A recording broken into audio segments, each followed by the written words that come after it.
Hello दोस्तों। जैसा कि हम सभी इस वक्त देख रहे हैं कि कोरोना अपने फुल स्विंग में है और इस वक्त वैक्सीनेशन लगवाना कितना ज़्यादा इम्पॉर्टेंट हो चुका है। तो अपने आज के इस वीडियो में हम कोरोना वैक्सीनेशन से जुड़े कुछ इम्पॉर्टेंट क्वेश्चंस को देखते हैं। सबसे पहले, वैक्सीन के डोज कितने और कब कब दिए जाएंगे? तो 2 वैक्सीन है हमारे पास, एक है कोविशील्ड और एक है कोवैक्सीन। तो दोनों वैक्सीन के 2-2 डोज दिए जाएंगे और कोविशील्ड के पहले और दूसरे वैक्सीनेशन के बीच 4 से 8 वीक का गैप होगा और कोवैक्सीन में 4 से 6 वीक्स का। क्या दोनों डोज के लिए अलग अलग रजिस्ट्रेशन कराना पड़ेगा? तो दोस्तों नहीं, दोनों डोज के लिए एक ही बार रजिस्ट्रेशन होगा और अलग अलग रजिस्ट्रेशन हमको नहीं कराना है। कोवैक्सीन और कोविशील्ड में ज़्यादा बेहतर कौन है? तो केमिकल ट्रायल्स में पाया गया कि दोनों ही वैक्सीन सक्सेसफुल रहे हैं, यानी कोवैक्सीन और कोविशील्ड दोनों ही इक्वली बेस्ट हैं। इसके बाद, क्या जो मन चाहे वो वैक्सीन लगवा सकते हैं, मतलब अपने मन से वैक्सीन लगवा सकते हैं? तो दोस्तों नहीं, आपके वैक्सीनेशन सेंटर पे जो भी वैक्सीन अवेलेबल होगा वो वैक्सीन आपके लगाया जाएगा।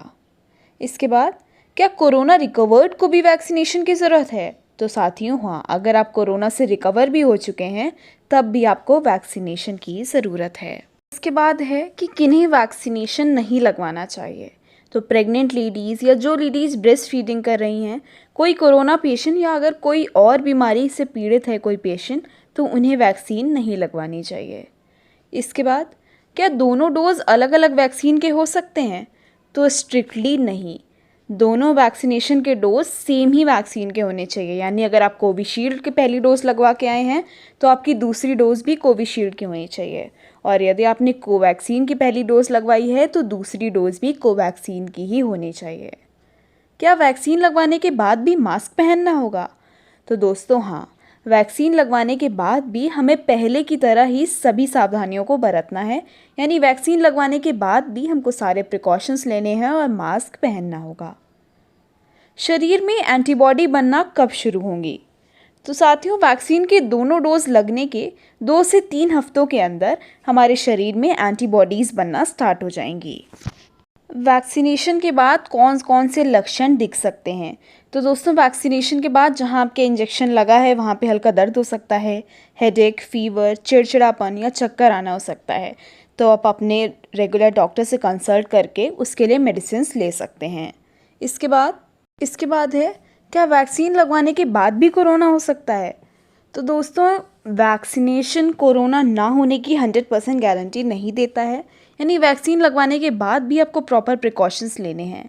ये बात तो है कि वैक्सीन लगवाने के बाद आपकी इम्यूनिटी काफ़ी बूस्टअप हो जाएगी, लेकिन इससे 100% गारंटी नहीं है कि आपको कोरोना नहीं होगा।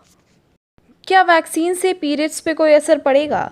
तो दोस्तों नहीं, पीरियड्स एक नेचुरल प्रोसेस है और वैक्सीनेशन का इस पर कोई असर नहीं पड़ेगा। वैक्सीन की कीमत कितनी है? तो अगर आप वैक्सीन गवर्नमेंट सेंटर पे जाके लगवाते हैं तो इसकी कोई फ़ीस नहीं है, यानी ये फ्री है। और अगर आप वैक्सीन प्राइवेटली लगवाते हैं तो पर डोज की फ़ीस 250 रुपीज़ है, यानी 250 रुपये।